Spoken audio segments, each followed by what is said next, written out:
ngayon sa San Juan, La Union. Nagkape lang ako sa 7-Eleven, pero lalakad ako, ang dami ng pinagdami nito. Look, kasi nag-jogging ako dito ng umaga pag nandito ako, pero hindi ko pa na pupunta yung area na papuntang Ilocos. Usually papuntang Maynila. So ang daming establishments at napakalinis. Look at this. Yung makikita mong kalat, yun yung mga galing sa mga dahon, pero walang nagkakalat yung ibang makikita mong cup ng coffee or yung mga nakakalat ng mga ano. So doon ako sa may malapit sa seaside Takachat, laging sa gitna ng daan, tingnan mo, highway to, diba?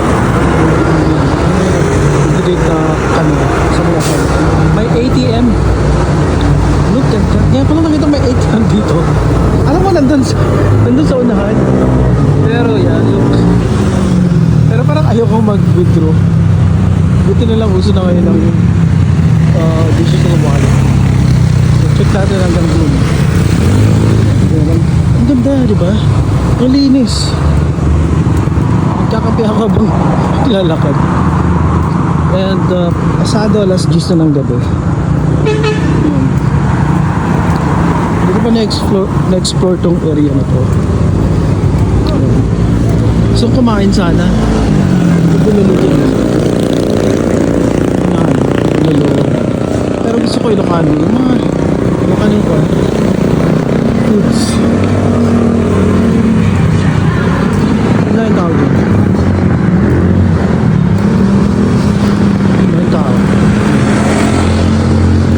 Dito pala yung ganap. Ito pala yung flotsam. Ilang beses na akong pupunta dito, pero hindi ko alam na dito pala yung flotsam. Kasi pag pupunta ako dito na, wala lang, hindi ako nag-barhops. Barhoping.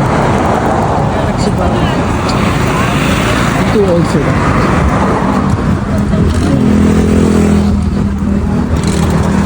Dito pala yun.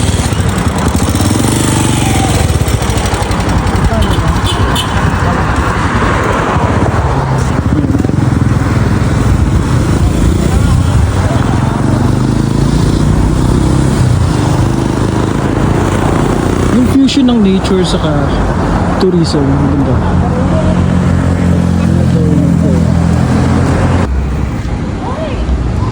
Naghanap lang ako ng light foods, barbecue, no rice.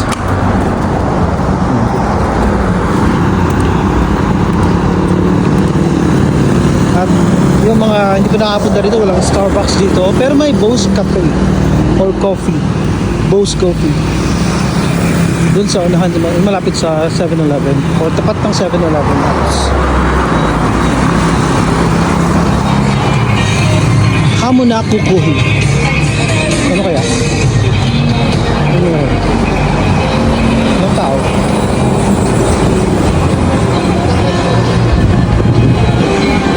Mura lang. 3 pieces. Oyster. 6 pieces. Baked oysters. We're probably gonna try that.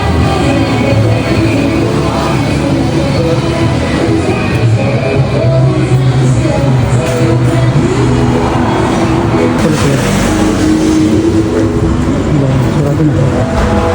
Aga! 10 pa lang. 10 pa lang. So, unahan. Ang tawag ko dun, unahan eh. Yung pinaka main event. Yung mga parking dito. Ganda ng place ito. Kaso kunti lang ang tao. Ayaw ko kung bakit. Kasi na magi-Christmas na. Ayun. Yung papuntang 7-Eleven, dito papuntang 7-Eleven, lahat ng gilid may mga establishments. Yung napaka-cute, yung tipong yung mga bilihan ng mga ano yun, vapes. Di ba napaka nila, napaka aesthetic. Diba? Ginagaya nilang Starbucks. How they sell vapes to young people. Pag makikita mo, putang ina, para mga high school pa lang yung mga yun eh. Hindi nga ako nagbe-vape, hindi nga ako nag-yosi. Trinay ko nung college ako mag-yosi. Kaso, tinuruan ako ng isang kaklaseng babae na mag-yosi. Nung una, binibigyan talaga ako ng yosi. Sila nagbibigay. And then ayaw ko talaga, ilang puff lang. Kasi meron akong asthma na na-outgrow ko nung bata ako. Tapos unang-una binibigyan nila ng yosi. Tapos nung nag-yosi na ako, trinay ko. Kasi nga cool, di ba? Cool. Tangina, ako na yung nagbibigay ng yosi. Diba? Ang galing din nilang mambudol, eh. Linis dito. Yan. Sa gilid-gilid yung stores.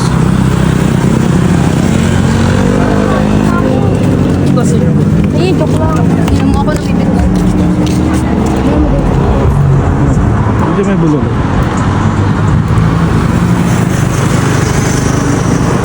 $500 plus. Mga seafoods. Dampa. Look at this. Diba? Check.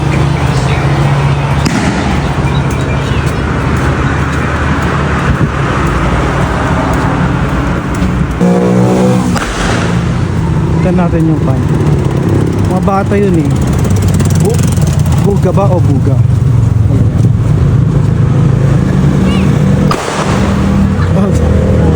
Tumatakbo sila. Gago. Sige, huwag ka tuloy mo lang. Yan. Oh, di ba?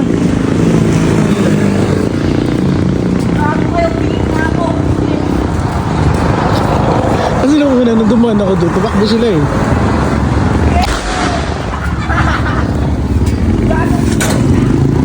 Yan.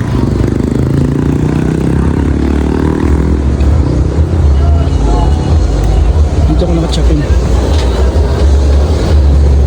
Kay ate. Pagpasok ko parang kamag-anak ko na eh.